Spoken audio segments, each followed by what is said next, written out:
आज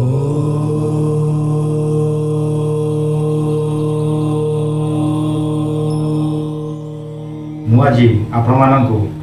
शीघ्र पतन बा क्विक फॉल्स विषय कहबी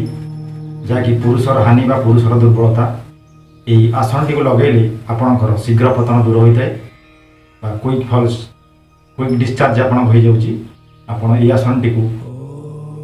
प्रथम 10 मिनिट 15 मिनिट 20 मिनिट बा 25 मिनिट रु 30 मिनिट पर्यंत करूँ धीरे धीरे बढ़ाइबे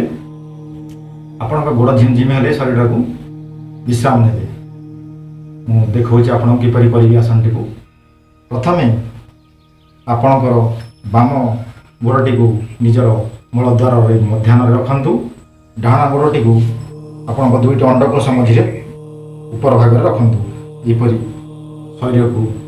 स्ट्रॉन्ग करंतु दुईटी हाथ को आपण दुईटी आंठू ऊपर रखु शरीर को स्थिर करंतु सामना को ध्यान करी आखि बंद कर दिंतु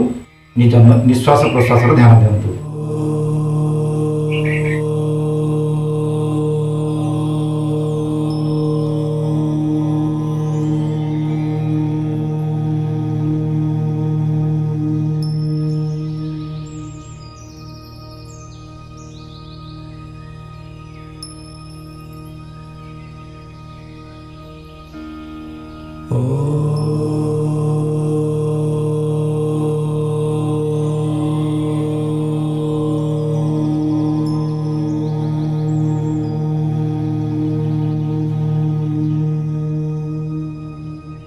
जेपर्यंत आपणकर गोड़ झिमझिम न होइछे किंबा आपन को कष्ट न लागिछि आसन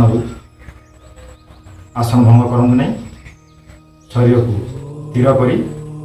एहीपरि आपण शरीर को स्थिर करी बसंतु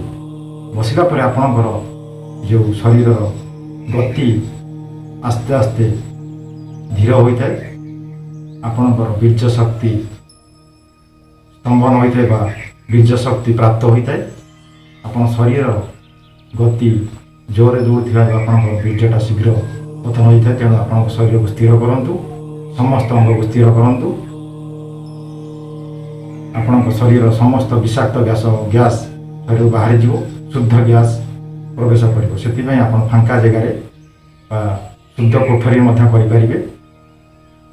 जो कहली आप प्रथमे बाम पादर गोईठी को मलद्वार मझे रखु डाण पादर गोईठी को निजर दुईटी अंडकोश मझे ऊपर भाग रखु यहपरि स्थिर कर शरीर को